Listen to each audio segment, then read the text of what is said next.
World Metrics published a report in 2024 which showed that practicing meditation for 8 weeks can lead to changes in the brain structure relating to awareness and introspection.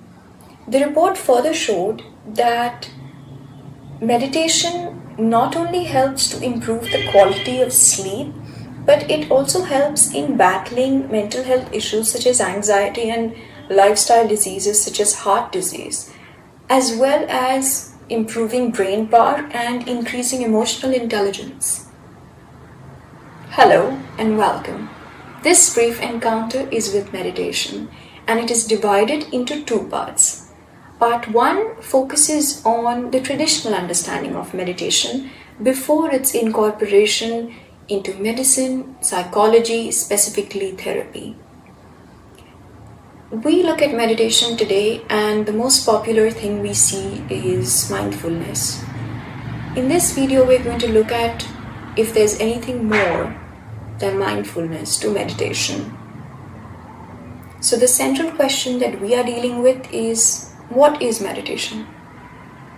Once we understand that, we will look into the modern incorporation of meditation into medicine, psychology, specifically therapy.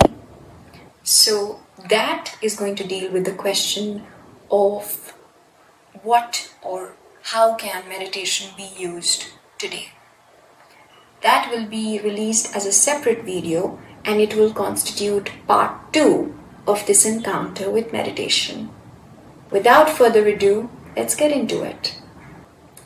We will be looking specifically into meditation, which is rooted from Hinduism, as opposed to the Buddhist tradition or the Chinese tradition. Although there is evidence interlinking all 3 of them, we are going to be looking at meditation rooting from Hinduism. And that is said to be classified into 4 types. There is a debate that there are more than 4 types even in Hinduism, but for the purpose of this introductory video, we are going to stick to these 4 types. Mantra meditation, transcendental meditation, self-inquiry or I am meditation, and yoga meditation. The first meditation technique is mantra meditation. A mantra is a word or syllable that is repeated in an attempt to focus the mind. And this is not the same as modern affirmations we use to convince ourselves of something. Mantra meditation rests on the belief that words and even different pronunciations of the same word carry different vibrations in their sound and meaning. And these vibrations influence us, they impact us when we chant them or when we repeat them. However, some meditation teachers, some mantra meditation teachers are of the opinion that the word that we chant is not relevant in itself. The objective of any word that we are using in mantra meditation is to focus the mind. So it doesn't matter which word we use as long as the purpose of focusing the mind is achieved. When we say focusing the mind, it means not getting carried away by our thoughts. So when we repeat a word over and over again in our head or even out loud, then we are focusing on the word and we are not getting carried away by what we are thinking. Mantra meditation is used in Hindu and Buddhist traditions as well as Sikhism, Jainism and Taoism. In his book Silence, Buddhist Zen monk Thich Nhat Hanh says that there are 5 kinds of sounds that can heal the world, and of these, the 3rd sound is the Brahma sound. In the words of Thich Nhat Hanh, this is the transcendental sound Om, which has a long history in Indian spiritual thought. According to tradition, the sound Om has the innate power to create the world. The story goes that the world, the cosmos, the universe was created by that sound, Om. The Christian Gospel of John has a similar idea. In the beginning, there was the Word. According to the Vedas, the ancient Hindu texts, also the oldest Hindu texts, that world-creating word is Om. Thich Nhat Hanh further says that there is a similar thinking among astronomers as well, who are in search of the beginning of time, the beginning of the universe. And they say that the beginning of the world was the Big Bang. In the Hindu tradition, the repetition or recitation of a mantra as a devotion to the divine has a separate word for it, which is japa or jap. Traditionally, a mantra is recited for 108 times or 1008 times, for which beads are kept in the hand to keep count. A mantra is recited to focus the mind so that the mind does not get distracted by the thoughts. But over time, when we repeat the mantra, when we chant the mantra, what happens is that the mantra continues by itself within us. Like the constant stream of thoughts, even though the two are not the same, because a mantra establishes itself within us far deeper than a thought. And the peace and the calmness, the serenity that it emanates within us is therefore unshakable, because it is not dependent on our external environment. When we repeat the mantra over and over again, it brings a sense of stability and equilibrium, peace and calm within us. And this sense of peace remains within us irrespective of the changes in our external environment, because this calm and this peace is a result of the mantra. And we were not chanting the mantra in relation to anything external. So the calmness, the serenity that results from it is also independent of our external environment and therefore unshakable. The second meditation technique is transcendental meditation. A lot of you might be familiar with this one. This is the meditation technique that gained increasing popularity in the West in the 1950s when it emerged. It was also the meditation technique that was most popular in the West during the 1960s and 70s. Transcendental meditation technique emerged in the 1950s by Maharishi Mahesh Yogi. He said that when we meditate, morning and evening, we build up the momentum of a very flexible nervous system, which enables us to be maximally adaptable to the situations around us. Transcendental meditation looks at meditation on the whole as being classified into three categories: focused attention or concentration, such as Zen, Qigong, Compassion, Vipassana. Second, open monitoring or contemplation, which is required in Zazen and Sahaja and even mindfulness. The third meditation technique is automatic self-transcending, which is what transcendental meditation is all about. It is advised, it is suggested that we don't practice this by ourselves, we don't try to get into this by ourselves. And that is perhaps why there is very little information available on this meditation technique. Even the website of Transcendental Meditation itself provides very little information on how to practice it by ourselves, because it is advised that we practice it under a certified Transcendental Meditation instructor, to whom knowledge of this meditation technique has been passed down from the followers of Maharishi Mahesh Yogi himself. The basics of this meditation technique involve meditating twice a day for 15 minutes each in the morning and evening, repeating a mantra and a personalized mantra, which means that the mantra I would be repeating is very different from the mantra that you would be repeating. And this mantra is going to be given to us based on our characteristic and personality traits by our certified meditation teacher. The website of Transcendental Meditation states that the purpose of this meditation practice is to prepare the mind for every subsequent experience. This is the meditation practice that was followed by the Beatles in Rishikesh, and it is also proven to reduce blood pressure. For more information on Transcendental Meditation, please look up its website. The third form of meditation technique is yoga meditation. Yoga meditation is considered to be one of the oldest and classical techniques of meditation, and it is codified in the Yoga Sutras, which are ancient Sanskrit texts written by Patanjali. The word yoga comes from the root Sanskrit word yuj, which means union. Commonly, this is interpreted as meaning the union of the mind and the body, since yoga requires the union, the synchronization of the breath with the physical movement of the postures, the asanas.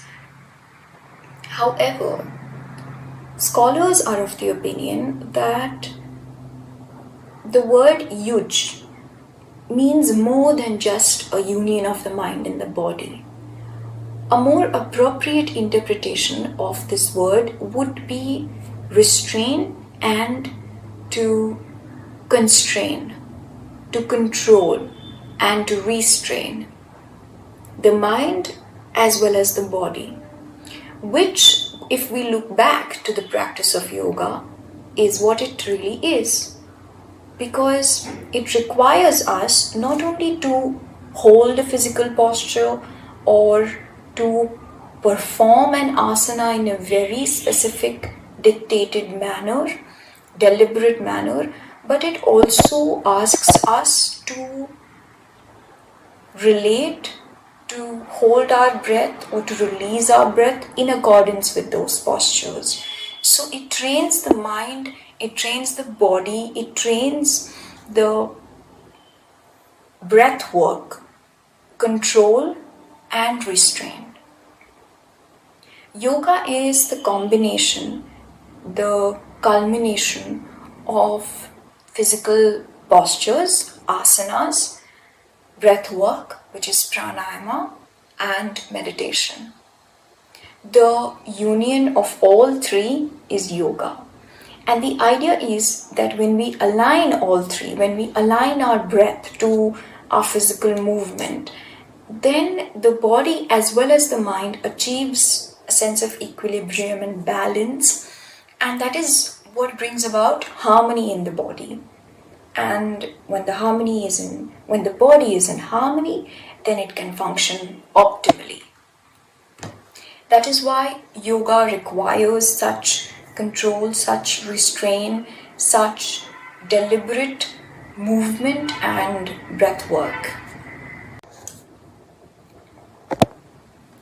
The aligning of the breath and the physical body brings about a balance in both, which prepares the mind as well as the body for meditation.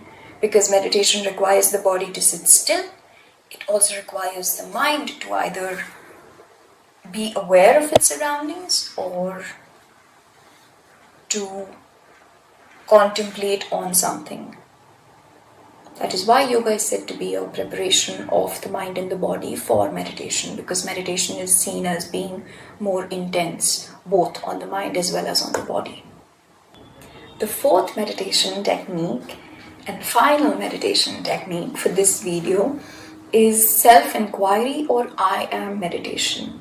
Self-inquiry is the English translation of the Sanskrit term Atma Vichara. Atma means soul and Vichar means contemplation or thought. This form of meditation technique requires us, it asks us to investigate into our soul.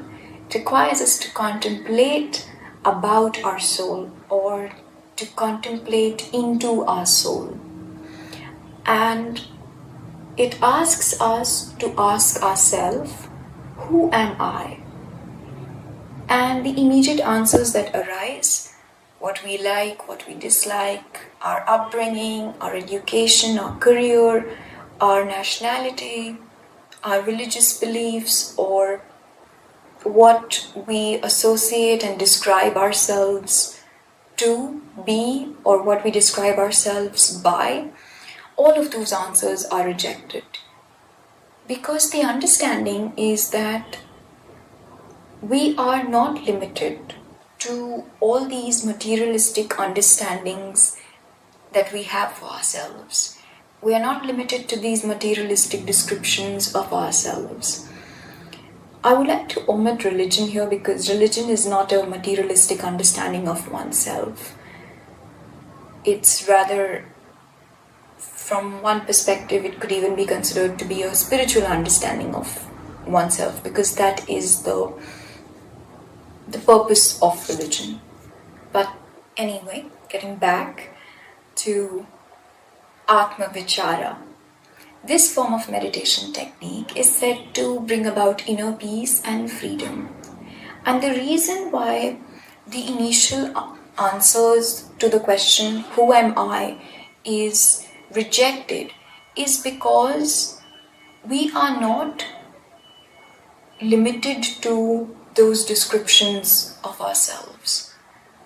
And even if we would not like the things that we like, even if we would not dislike the things that we dislike, even if we were to shed all these understandings of ourselves and all these descriptions of ourselves, we would still exist.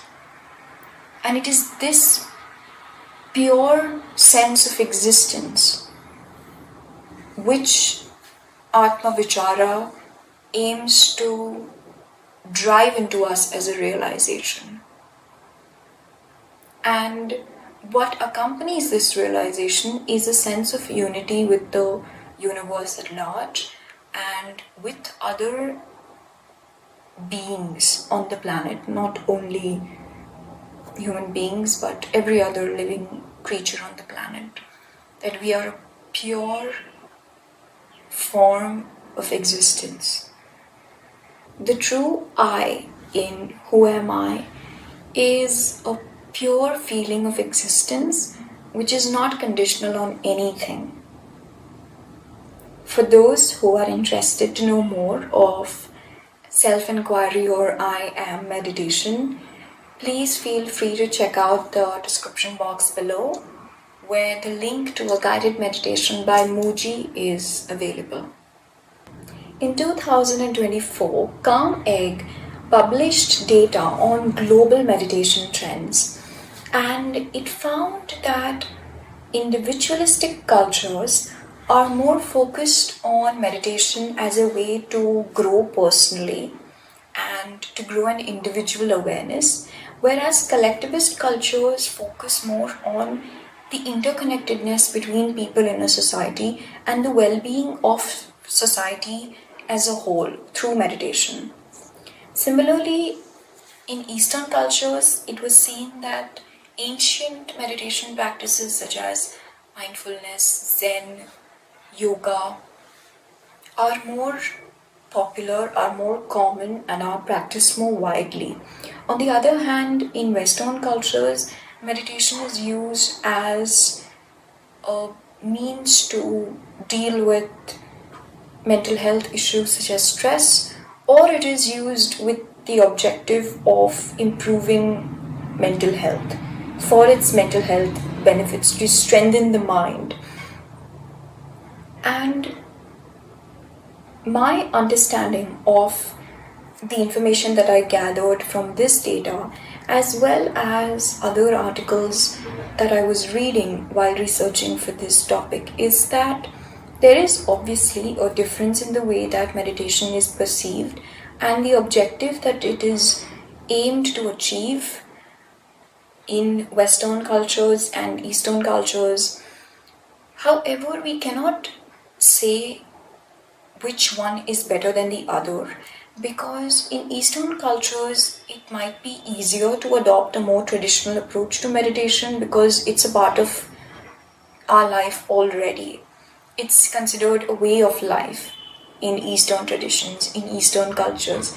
However, the incorporation or the inculcation of meditation into technology, for instance, the availability of meditation apps and guided meditations available on YouTube, they have incorporated meditation into the 21st century way of life, which has broadened meditation's access to the world. And it is now available even to societies which traditionally did not practice meditation or to whom this idea was not available before. And it has made it easier for societies which are not used to meditating. It has introduced meditation to them and found a way to weave it into their life.